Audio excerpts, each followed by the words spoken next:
Yeah, welcome to the Meeple Syrup Show. I did not hear any music, so I don't know if there ever was. But oh, We'll just pretend there was. It was let's just very. pretend there was fun, active music going on. But we're on episode. Wow, we're watching The Walking Dead now. We're gonna get shut down for using copyright material, but that's all right because Walking Dead kind of ties into our episode because we're gonna be talking about cooperative games, and I really think that the black colored. I think the black color is in pandemic is actually the Walking Dead virus. That's my theory. So we'll find out from Matt if that's true.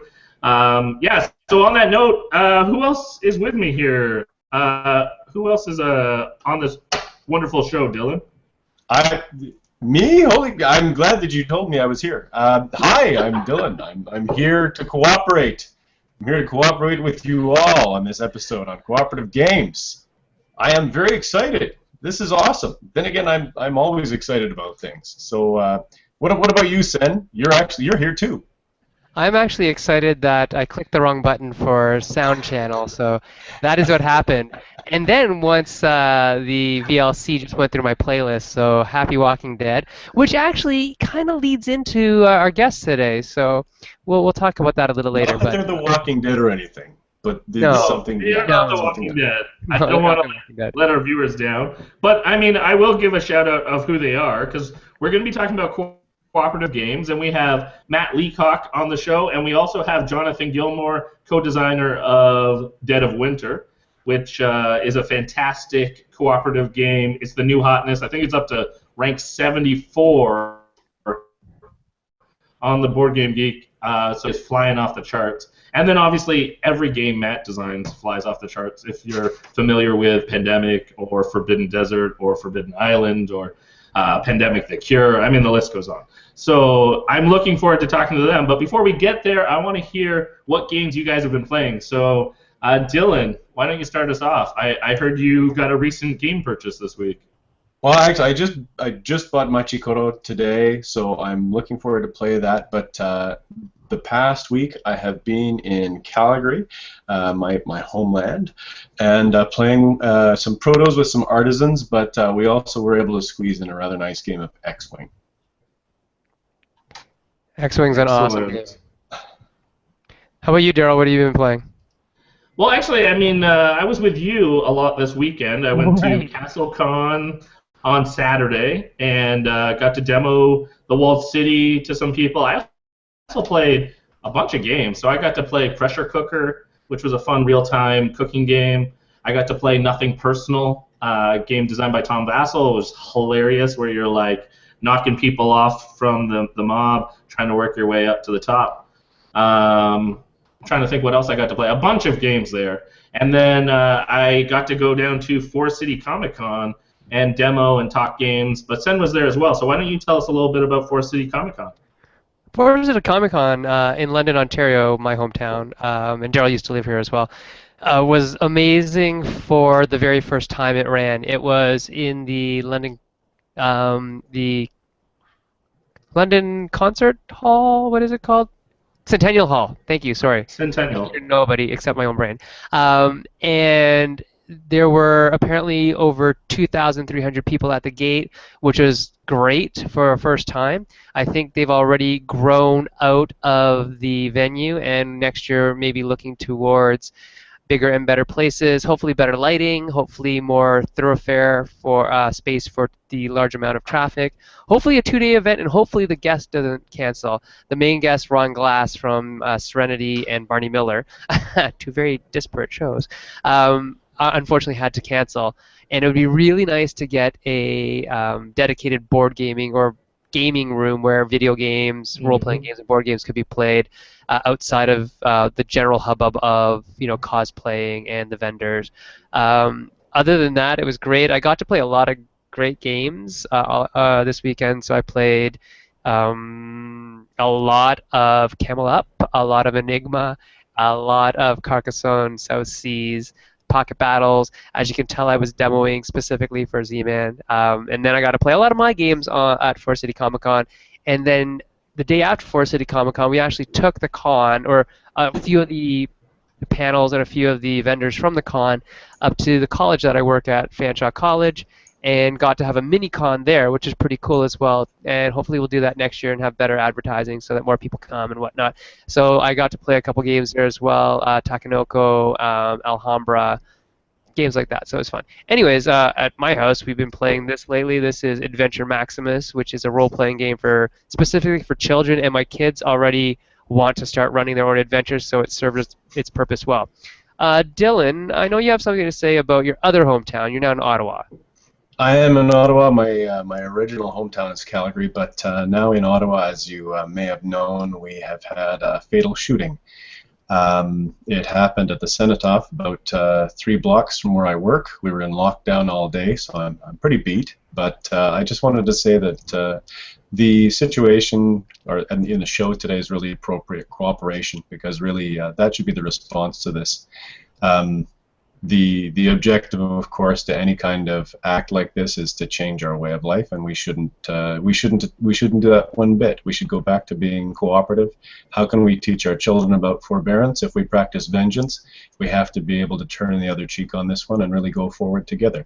So I just wanted to say that cooperation is kind of the theme of the day here in Ottawa. And on a serious note, before we get to the levity, I just wanted to send all my love out to all my brothers and sisters out there in Ottawa who are dealing with this. Yeah, thank you, Dylan.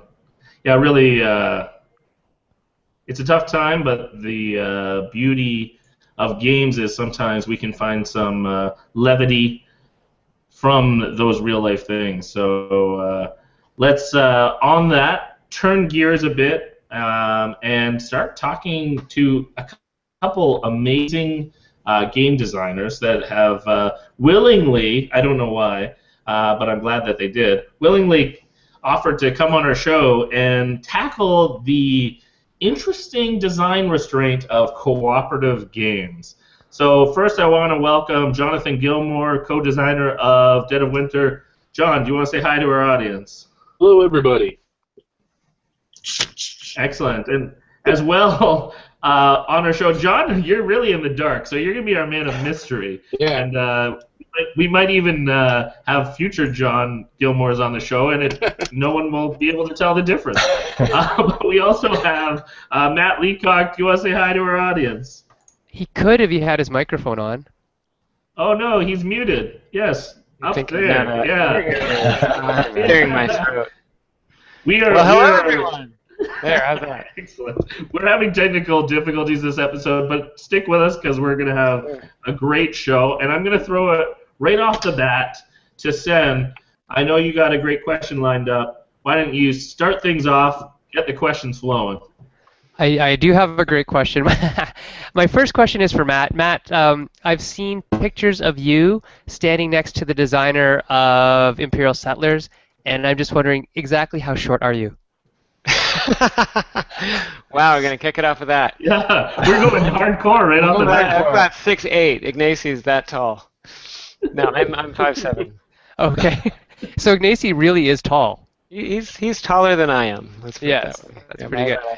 No, my real question is, in terms of designing cooperative games, what is your first and foremost overall goal?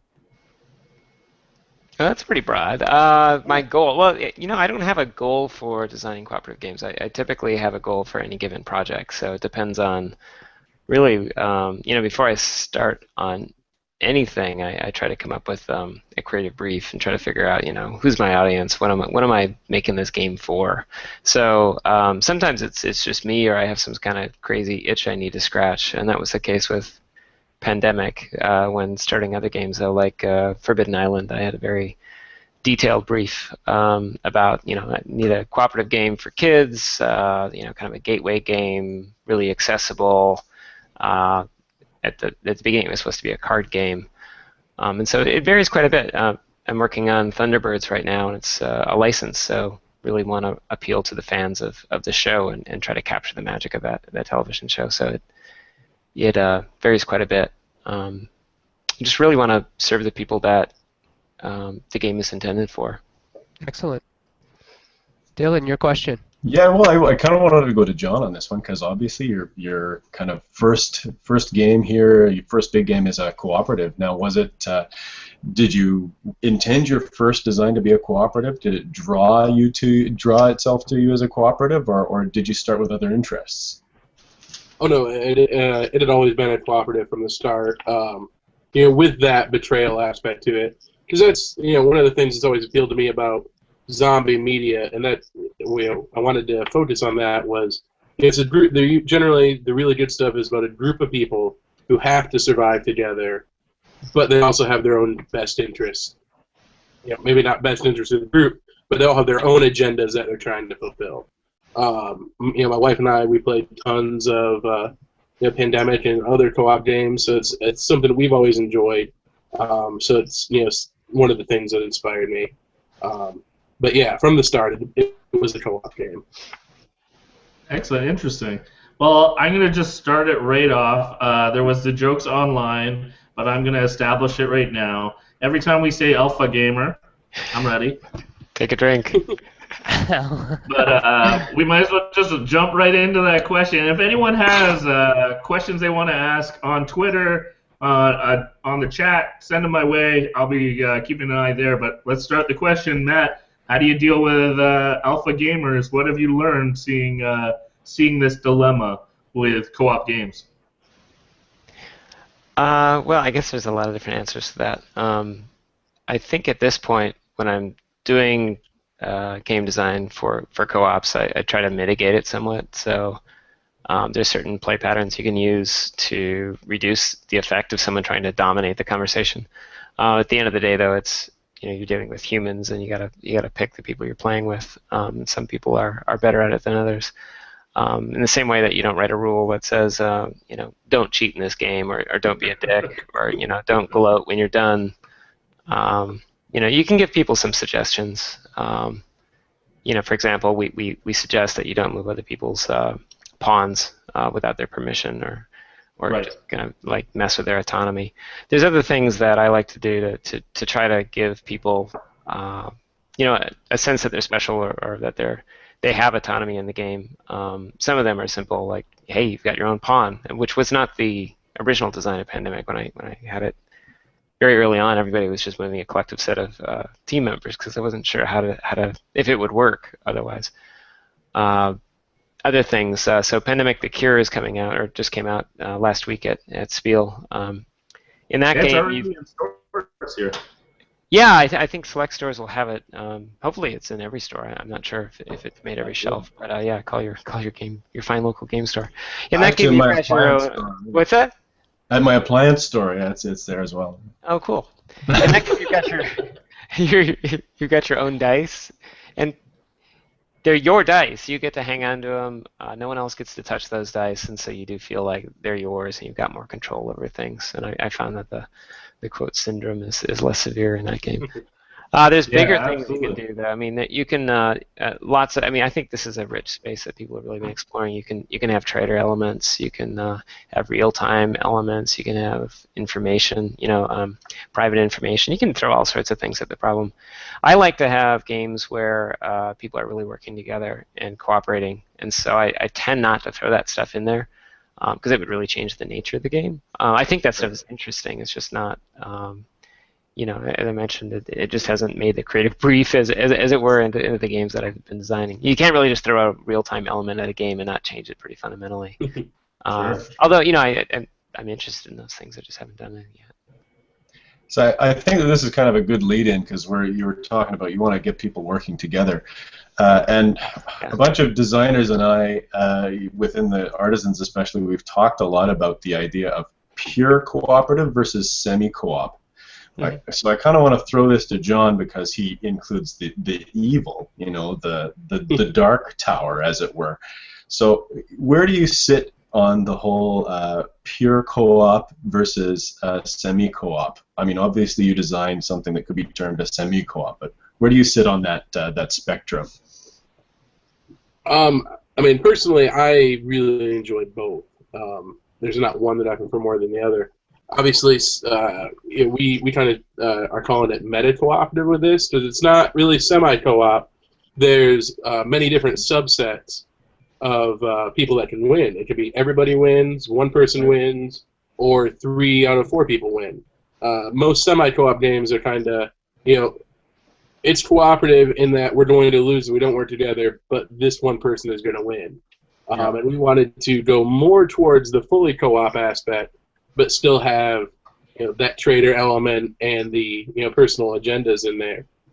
And that kind of is one of the things that we wanted to do to help mitigate the alpha gamer too. Is everybody has their own secret objectives that you have to achieve before the end of the game. So right out of the gate, you have things that are specific to you to work on, and that's part of the meta co-op portion of it too. Is that you have to do these personal things in order to win.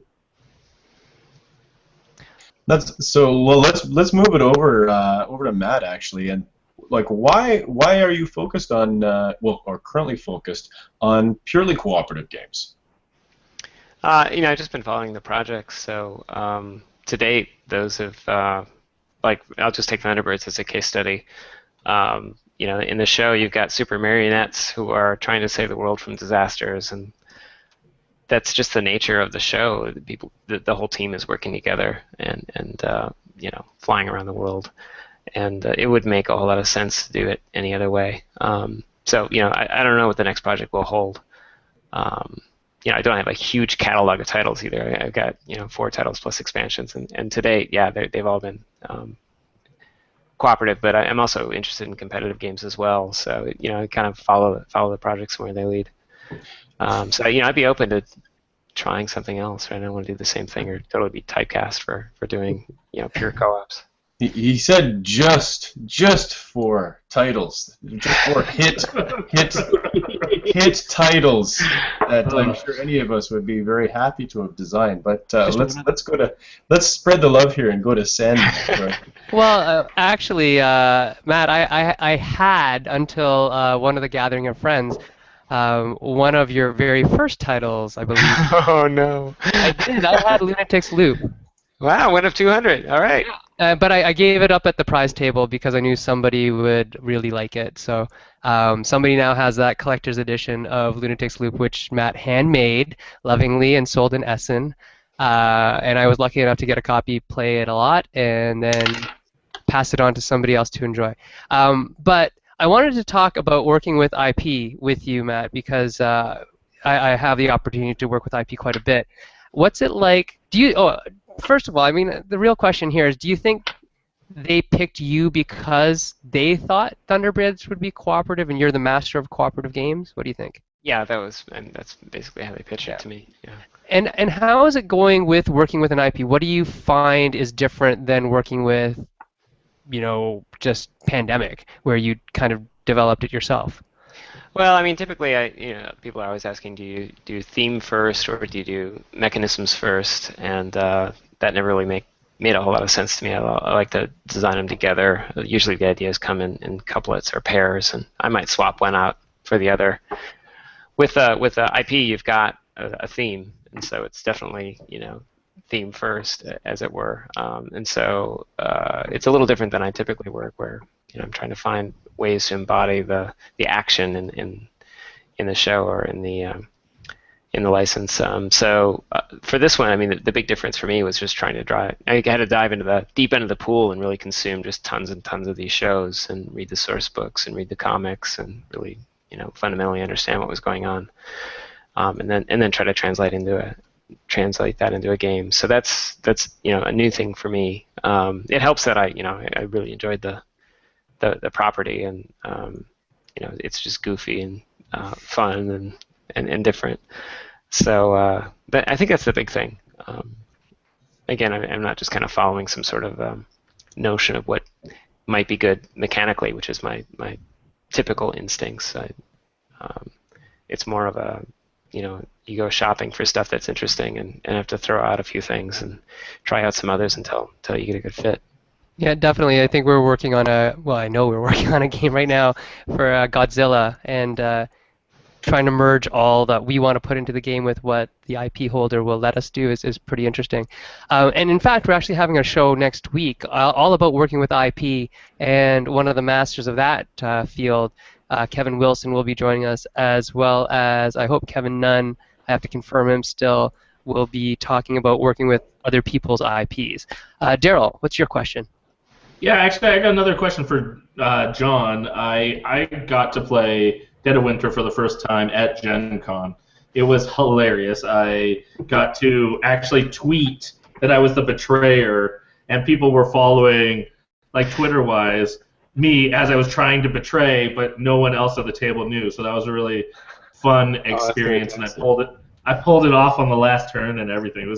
It was great. And so that's what one of the questions I have for you is, how do you measure out that tension? I saw a lecture by Matt talking a little bit about that, the keeping the tension going in a game. How did you tackle keeping a tension going, pacing the game so that the narrative builds and different crises come out at a nice pace? One of the things we did was the crossroad cards. That keeps the narrative going and keeps the players really engaged. And I think a lot of it is just in a game like that, constantly hitting them with horrible things. Yes, I love the crossroad cards. Maybe tell for any viewers that don't know them. Maybe give a little explanation. How did you come up with them, and what do they do? Yeah, the crossroad cards were actually Isaac's idea. I don't know. There. No, you know what? I can't find that other one. I'm working on some expansion stuff, so I've got the game spread out all over. But essentially, each crossroad card has a trigger at the top of it, something that any player would do or specific survivors would do if if the player controls Talia Jones and she moves to the grocery store, then it triggers this card, and then they kind of interrupt the turn flow and read off these story bits that have really tough decisions for the players to make. And that's one of the ways that we really drive forward the pressure, is that they're constantly getting, not necessarily interrupted, but they have these things coming at them from lots of different angles. There's the crisis you have to worry about, there's food, there's waste, there's a lot of different vectors that the players have to concern themselves with. So I wanted to kind of jump over to John for just a comment, because I want to follow up directly on that. But the thing is, because I love the way you had kind of encoded within Forbidden Island, just by shuffling the cards that have come up and replacing them, this tension that what's going to come up. You don't necessarily know what's going to come back up in order, but just like it's an incredible feeling, and that ratcheting up in the tension. My kids adore Forbidden Island. It's absolutely wonderful. So I thought I'd throw that little comment in there before I went back to John, but. I'm very interested in metagaming and the kind of diplomacy and table talk that happens at a table. So to what degree did you kind of ratchet the amount of, I don't know, communication between players and potential deception between players in your game? Well, I'm a huge fan of Cosmic Encounter. It's one of the very few games that I rate a 10, and I love that interaction that the players have.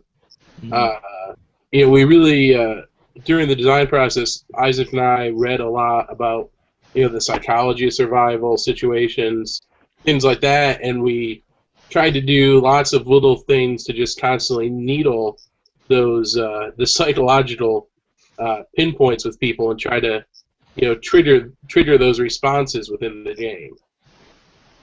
And I think that has a lot to do with just that once that tension starts to build up at the table, and people start making decisions, and I've watched people hoard food for no other reason than because they wanted to hoard food. It just feels so right. They thought they needed to.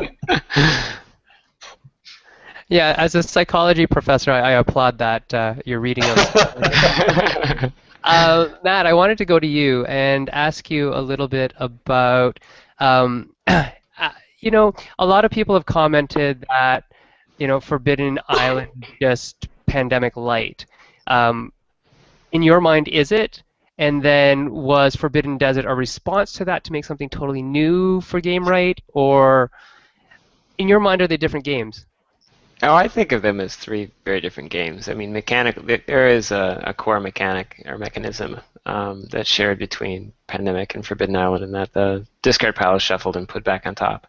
Mhm. But I think there's so much else that's different about the two. I mean, the theme obviously is different. My 9-year-old doesn't want to play Pandemic; she doesn't like disease, but she's very happy to play Forbidden Island, and that really matters to her. It's also much faster to set up Forbidden Island, and it's designed so that you can just shuffle the deck. You don't have to stack the stuff.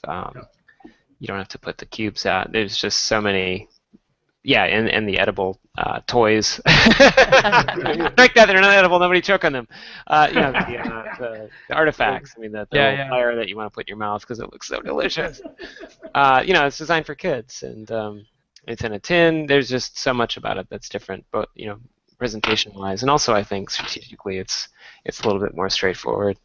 So yeah, I think of them as very different products aimed at different audiences. And I think you can enjoy them both, even though there are some similarities between the two.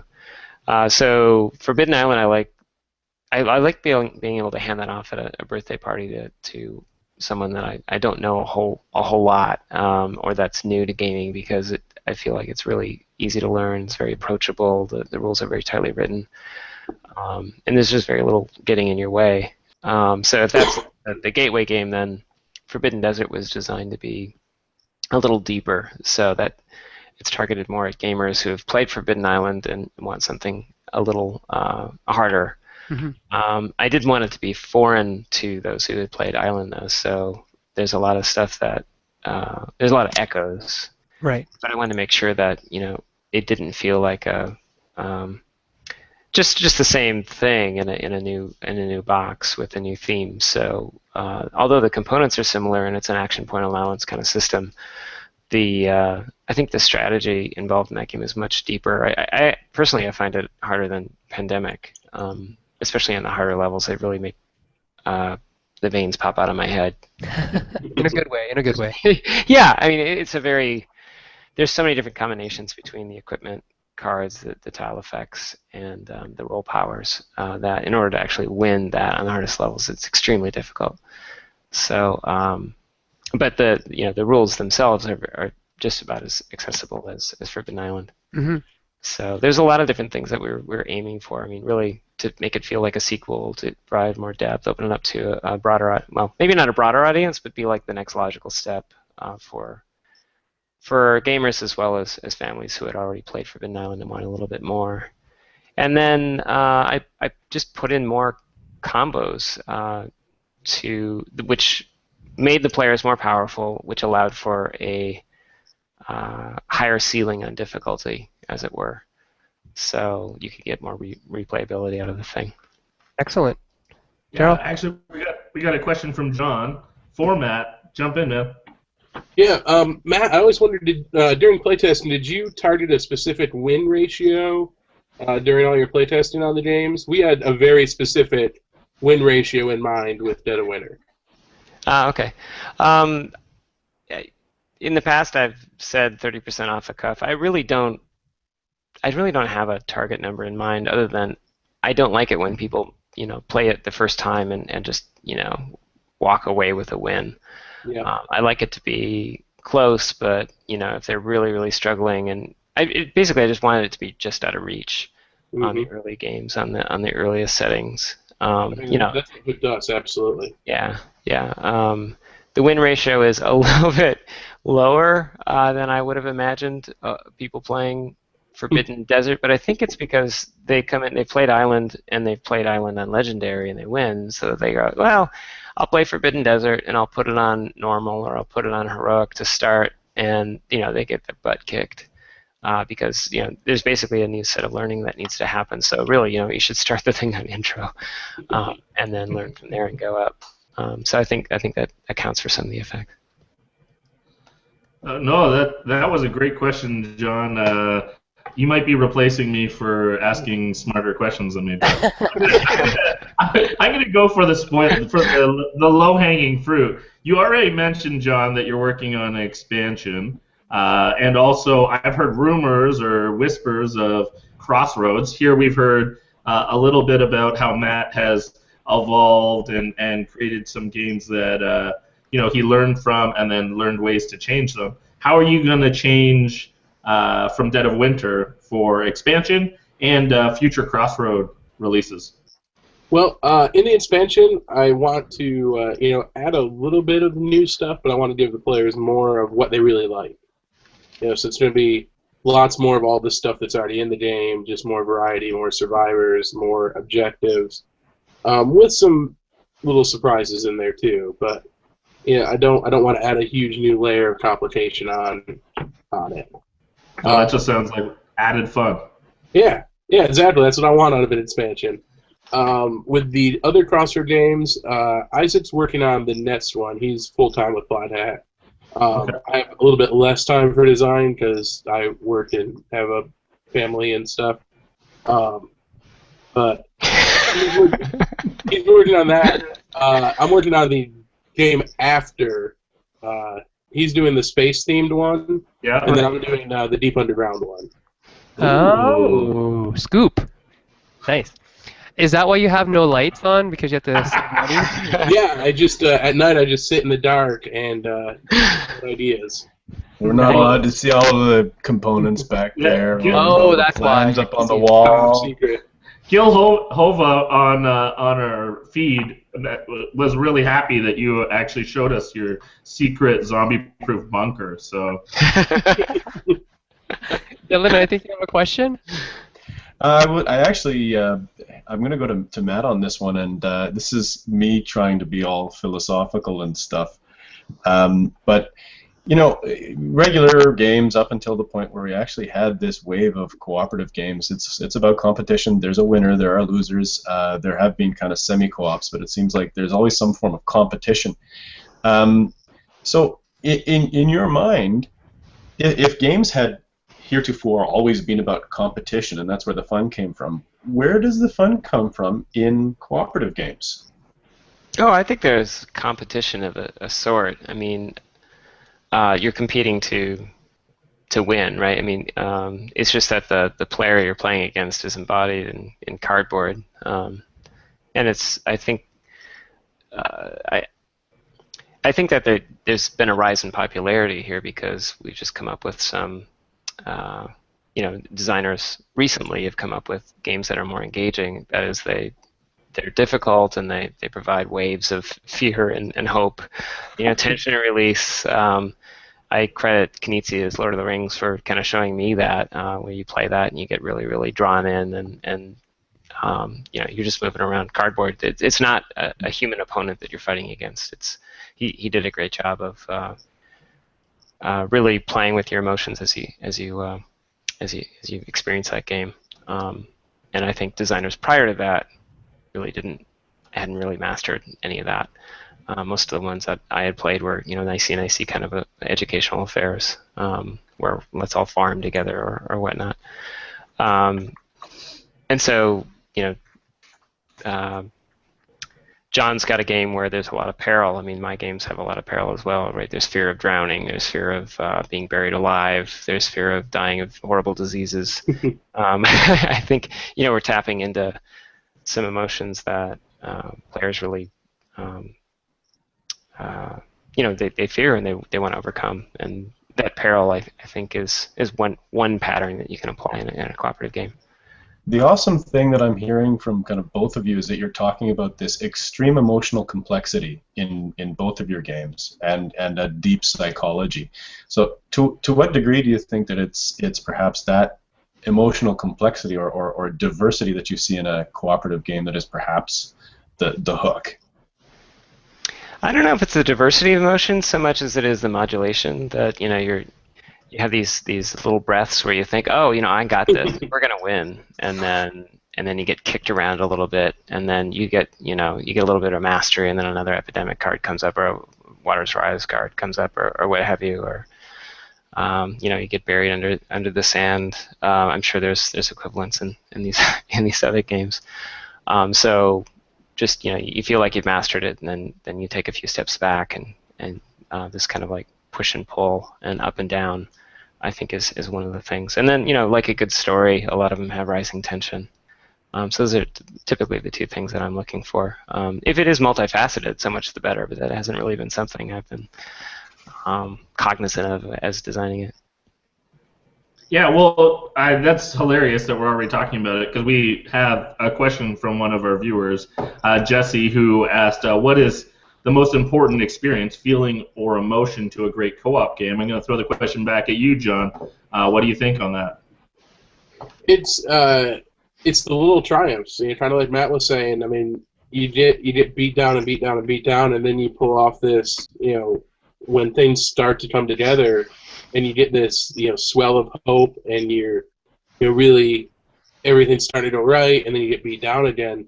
It's that modulation, and I think that one of the things we really tried to do in Dead of Winter was play with morals a lot, and present people with moral decisions and watch them squirm, making very difficult decisions that are mechanically easy, but to say morally, okay, well, we're going to do this because it's the best thing to do is difficult. So that's one of the feelings we wanted to. That's so beautiful. Sorry, I'm jumping in there because I absolutely love you can hook a player in and just make them feel a certain way. That's just awesome. But I don't want to interrupt. I know Sen's got a question. Oh, my question is to Matt. Matt, have you actually played any of the pandemic events that Daryl and I have had the pleasure of running? A couple of pandemic events where it's teams and we have a set deck and all that kind of stuff. Have you played one of those yet? You guys have run a Pandemic Survive tournament? Yeah. Oh, cool. I love those things. I just watched a couple, one at Spiel and one at the Festival Games in Spain. And I have not played in one, but they're really stressful to watch. I just love watching them. I didn't know you guys had run one. That's awesome. Yeah, we ran the one at Fan Expo in Toronto. Oh, fantastic. Yeah, it's really... What did you think? What is it like running those things?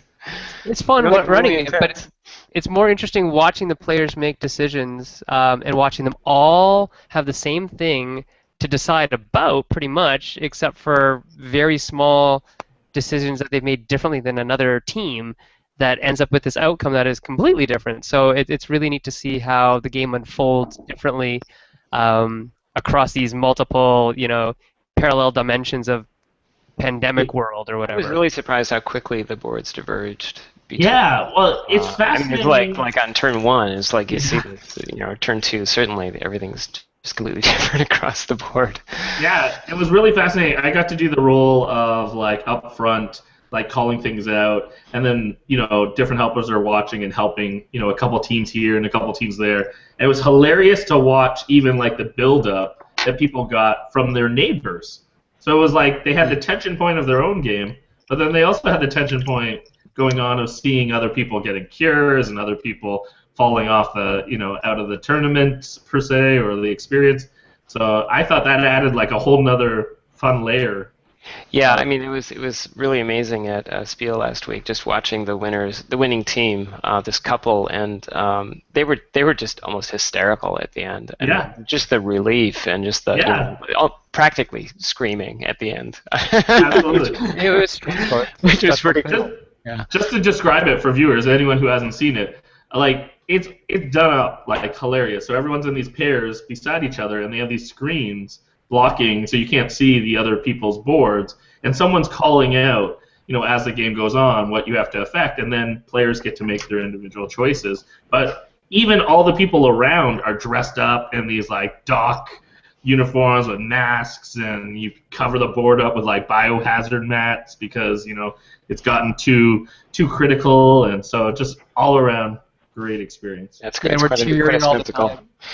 We cheer for the people when they get a cure, we clap, and we're like, oh no, and when somebody gets a the pandemic things happen, then everybody is like booing, and it was a really neat experience for something like a co-op game that normally isn't that type of experience when you play it. It changed it entirely. It was really wonderful.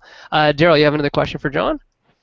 Yeah, so I mean, I don't know John very well, and I don't know if viewers do, but I'm curious, how did you get into game design? And you mentioned you co-designed with Isaac. Maybe tell us a little bit about how you got paired up with him making games. I kind of stumbled into it. I'd been working on Dead of Winter for probably about a year at that point, just trying to tinker with it because I wanted to make the zombie game that my friends and I wanted to play, and that I didn't really feel was getting made elsewhere. And my wife and I host a monthly game day, and some friends of mine brought some of their friends along, and Isaac was in that group, and he came 3 or 4 times, and I didn't even really know that he worked for Plaid Hat. I think he had just gotten City Revenant signed, maybe, Gotcha. at the time. So I asked him to sit down and just give me some opinion and let me know if he felt that the game had legs or not. And he sat down and played it, and when we were done, he was like, I want to co-design this with you, or else I'm just going to steal the ideas and do it myself. So I was like, I would love to co-design it. But that's kind of how I got into it. I just lucked into it for the most part. And he was not working full-time for Plaid Hat. So then we went through probably about a year and a half, maybe 2 years of revisions on it before we presented it at Gen Con to Colby and a bunch of the other guys. And then from there, it was probably another year and a half or so. So it was a pretty long development, but... Well, it seems like it was well worth it. I mean, it's getting such great reception, and I mean, I thought it was a fantastic game. So congrats on that. Sen, you have a question for Matt. I do. In working on my own project, Belfort, we're trying to distill it down to a dice game. So I'd like to ask for some advice from Matt. Not that you might have played Belfort, but just how did you distill Pandemic down to dice for Pandemic: The Cure? Let's see. So, well, the first thing I did was I threw away the board, and then I had to figure out, how to represent some kind of location and capture, what was going on in Pandemic. And then, I'm trying to create this process in my brain. It was very incremental. So again, I got rid of the board, and I thought it would be fun to find some way to have the disease be dice, and there's 6-sided dice, so I came up with 6 regions and mapped the places where disease could show up to those sides of the dice. So I ended up with 6 major regions of the world, and then just kept tweaking and tweaking. Originally, each player has their own set of player dice, and so I wanted to get there, but initially I kept things simple and kept everybody's dice the same just to find the kind of core engine of the game. I don't really have the design journal. It didn't take that long to actually get to the primary engine where you're rolling dice and kind of pressing your luck, trying to get the perfect roll you want with the fear of them locking into biohazards. So for people who haven't played the game, you can keep rolling as long as you want to try to get the perfect roll. But if you roll too often, you're going to get more and more biohazards, which kind of advance the clock and trigger epidemics, which make the board state worse. And so you're always trying to figure out, is this good enough, or do we really need to do better? So I just try to find that simple core. What is fundamental to Pandemic? It's cooperating. It's trying to tackle the tactical objective of keeping the world under control, while still having the strategic objective of finding the 4 cures. So those were pretty fundamental. And then finding ways to individualize the different players. So found a way to boil down the core essence, and then differentiated the roles and found ways to make them powerful in their own ways. And then just fine-tune the hell out of it. Excellent. I kind of wanted to run over to John here and ask, change it up a little bit. John, how much of you is in that game, or what part of you is in that game? 'Cause it sounds like you enjoy maybe a little bit of the backstabby thing in playing your own games. John's actually a zombie. He just wanted to. Is it because you're a zombie and you're planning the apocalypse? But like, what's the bit that you really just glommed onto it and really wanted to develop? Oh, I've been a sucker for zombie movies since I was a young teenager. Romero, Fulci, Max Brooks, World War Z, the book, not the movie, the Walking Dead comics. I'm a huge fan of all that media, and we're trying to do it. A lot of people say we're at a saturation point with zombies, and I really don't believe that there is a saturation point for any theme. Yep. It's that if you treat a theme with respect and give it the things that it deserves, then there's plenty of creative space within that theme.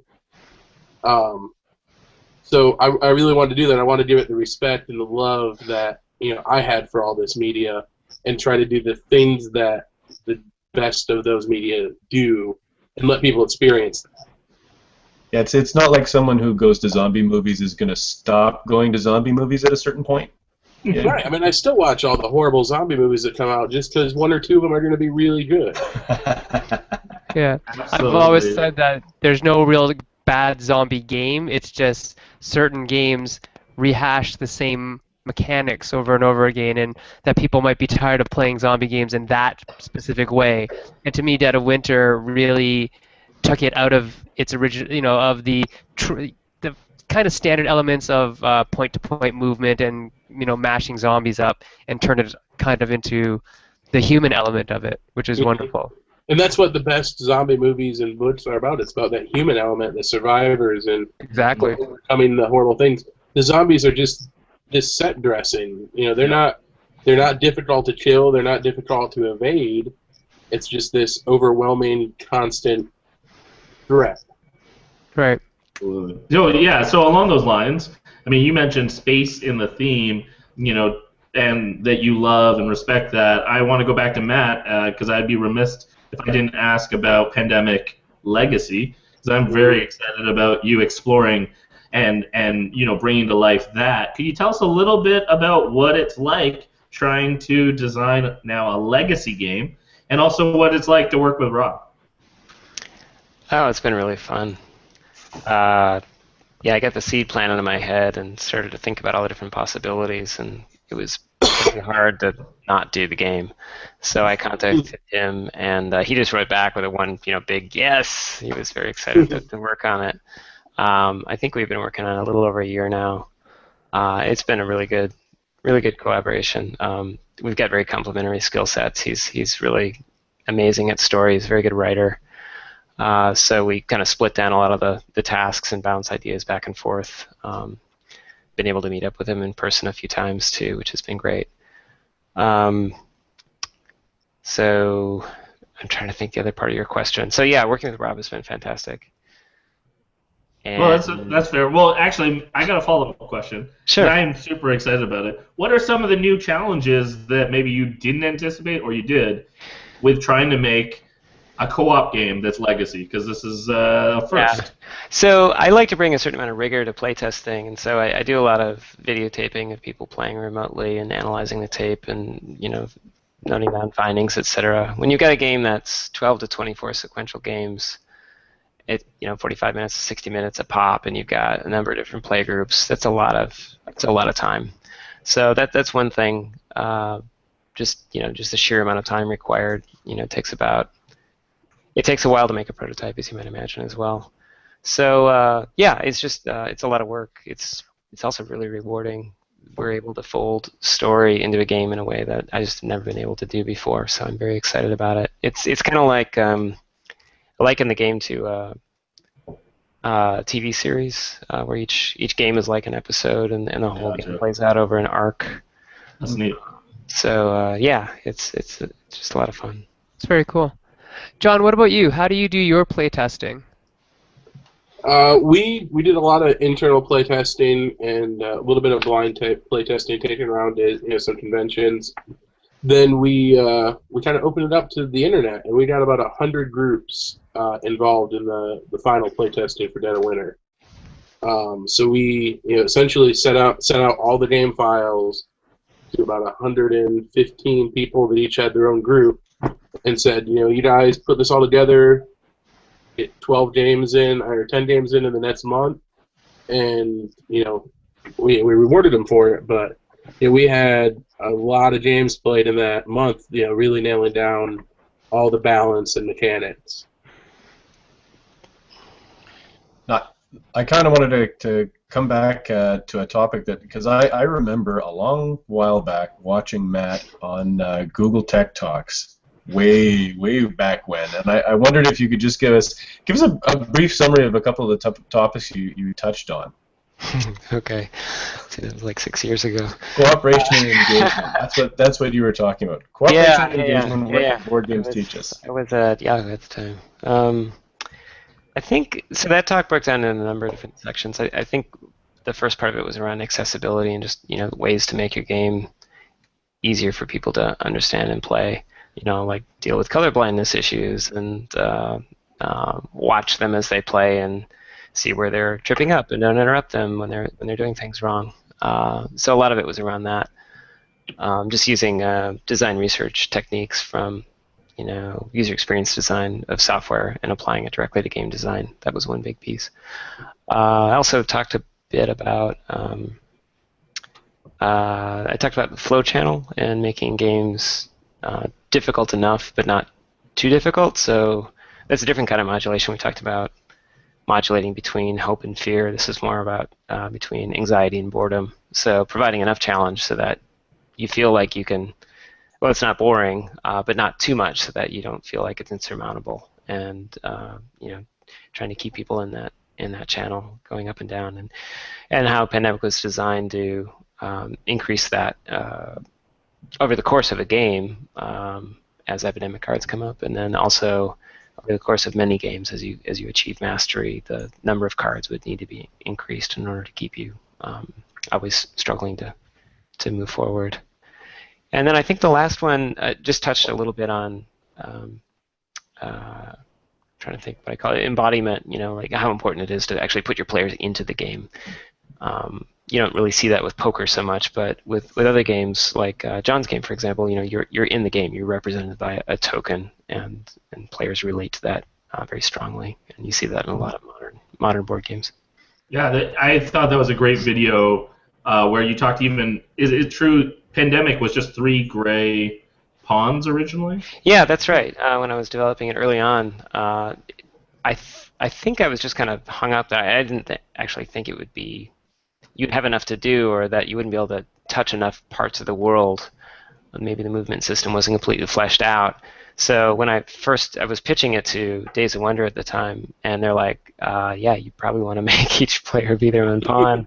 And then maybe you can do some powers or something. So, it seems obvious in hindsight, but at the time, I hadn't gotten there yet. And they decided to pass on it because they had just done Shadows over Camelot and their own co-op game.